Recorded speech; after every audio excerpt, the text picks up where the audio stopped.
শ্রীরামপুর লোকসভা কেন্দ্রে এবার বামেদের ভরসা তরুণ এবং নতুন মুখ। ছাত্র রাজনীতি থেকে উঠে আসা দীপশিতা ধরকে প্রার্থী করেছে বামেরা এবং তার লড়াই হচ্ছে তিনবারের সাংসদ কল্যাণ বন্দ্যোপাধ্যায়ের বিরুদ্ধে। কতটা সহজ হবে এই চ্যালেঞ্জ এবং তার এই লোকসভা কেন্দ্রের জন্য যদি আশীর্বাদ করে মানুষ, তিনি কি ভাবছেন, পরিকল্পনা কি রয়েছে, এসব নিয়েই কথা বলবো। আমার সঙ্গে মুখোমুখি এই মুহূর্তে দীপশিতা ধর।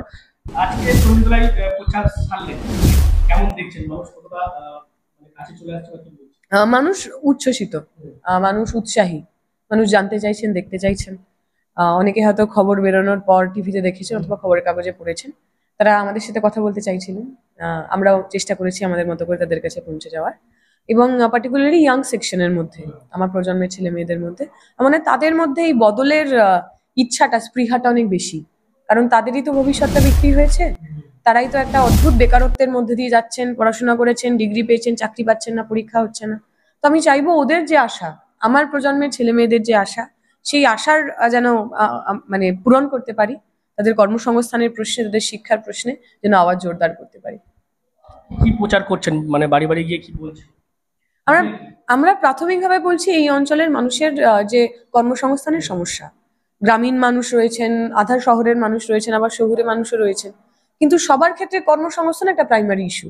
গ্রামের মানুষরা যারা একসময় চাষাবাদ করতেন, তারা চাষাবাদ ছেড়ে শ্রমিক হয়ে অন্য দেশে, অন্য রাজ্যে পাড়ি দিচ্ছেন। কেউ কিছু সোনার কাজ করতে যাচ্ছেন। কোনো জায়গায় ছেলে মেয়েরা ক্লাস 5-6 এর পর আর পড়াশোনা করছেন না, স্কুলগুলো ঢুকছে। অনেকগুলো এখানে গভর্নমেন্ট স্কুল আছে যে স্কুলে ঠিক মতো করে পড়াশোনা হয় না। গরিব পরিবারের ছেলে মেয়েদের তো আর ওই ইংলিশ মিডিয়ামের স্কুলে যাওয়ার মতো সামর্থ্য নেই, প্রাইভেট স্কুলে যাওয়ার মতো সামর্থ্য নেই। তা যদি আমার স্কুল কলেজগুলো ঠিকঠাক না চলে, তাহলে তো আমার একটা গোটা জাতির মেরুদণ্ড, তার যে ভবিষ্যৎ, সেটা তো অঙ্কুরে বিনাশ হয়। তো আমি প্রাইমারি চাইবো, আমাদের প্রাইমারি দাবি হবে এই শিক্ষা এবং কর্মসংস্থান, শিক্ষা এবং রোজগারের উপর বেস করে, ভিত্তি করে মানুষের কাছে পৌঁছেছে এবং মানুষের কথা শোনা, মানুষ কি চাইছেন। আপনার লড়াইটা হচ্ছে মানে তিনবারের যিনি জয়ী এখানকার সাংসদ, তার বিরুদ্ধে। কতটা সহজ হবে বা কিভাবে? মানে উনি 3বার 4বার 5বারের সাংসদ হন, তাতে আমাদের কিছু বিশেষ যায় আসে না। আমার মনে হয় উনি এত বছর সাংসদ থাকার পরেও সাধারণ মানুষের জন্য বিশেষ কিছু করতে পারেননি। শ্রীরামপুর একটা অনেক পুরনো জনপদ, মানে উপনিবেশের আগে থেকে এই শ্রীরামপুরের জন্ম, এবং এখানে বহু ধরনের, বিভিন্ন ধরনের মানুষ আছে, সমৃদ্ধ অঞ্চল। শ্রীরামপুর কখনোই খুব পিছিয়ে পড়া অঞ্চলের মধ্যে নয়। সেখানে আরো অনেক বেশি ডেভেলপমেন্টের জায়গা ছিল, অনেক বেশি উন্নয়নের জায়গা ছিল, মানুষের আরো ভালো জীবনের একটা সম্ভাবনা ছিল। সেটা আমার মনে হয়নি। আমার মনে হয় মানুষ নতুন আশা চান, মানুষ নতুন হাওয়া চান, মুক্ত বাতাস চান, এবং তারা বামপন্থীদের সঙ্গে বামপন্থী। যেটা শোনা যাচ্ছে আজকে মানে ইলেকশন ঘোষণা হবে এবং প্রায় 7 দফা হতে পারে। তো সেটা হলে কি সুবিধা হবে, বা এই দফা যতগুলো মানে হচ্ছে সেখানে আপনাদের আমরা তো চাইবো সুষ্ঠুভাবে নির্বাচন হোক। সুষ্ঠুভাবে নির্বাচন হওয়ার জন্য বেশিরভাগ, মানে বেশি সংখ্যায় নির্বাচন কর্মী এবং যারা আমাদের সুরক্ষার কাজে থাকেন সেই মানুষের সংখ্যা যদি বাড়ে, সেটা অবশ্যই ভালো হয়।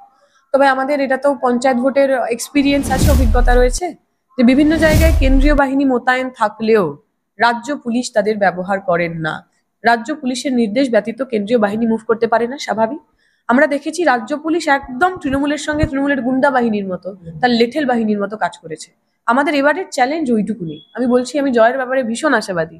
যদি আমরা তৃণমূলের ভোট লুট ঢুকতে পারি, যদি আমরা তৃণমূলের ওই যে তারা যে দাদাগিরি করে, সন্ত্রাস করে মানুষকে ভোট দিতে দেন না, যদি সেটা রোখা যায়, মানুষ যদি নিজের ভোট নিজে দেন, কল্যাণ ব্যানার্জি হারবেন, কেউ তাকে আটকাতে পারবে না। তো আমরা এতক্ষণ কথা বলছিলাম দীপশিতা ধর, সিপিআইএম প্রার্থী শ্রীরামপুর লোকসভা কেন্দ্রের। তার যেটা বক্তব্য, যে এই লোকসভা নির্বাচন থেকে মানুষ আশীর্বাদ করলে তার মূল লক্ষ্যই থাকবে শিক্ষা এবং কর্মসংস্থান নিয়ে, এবং পাশাপাশি তার যেটা বিশ্বাস, যদি সঠিকভাবে ভোট হয়, মানুষ তাদের ভোটাধিকার প্রয়োগ করতে পারে, নিশ্চিত কিন্তু তিনি জয়ী হবেন। জয় নিয়ে তিনি যথেষ্টই আশাবাদী।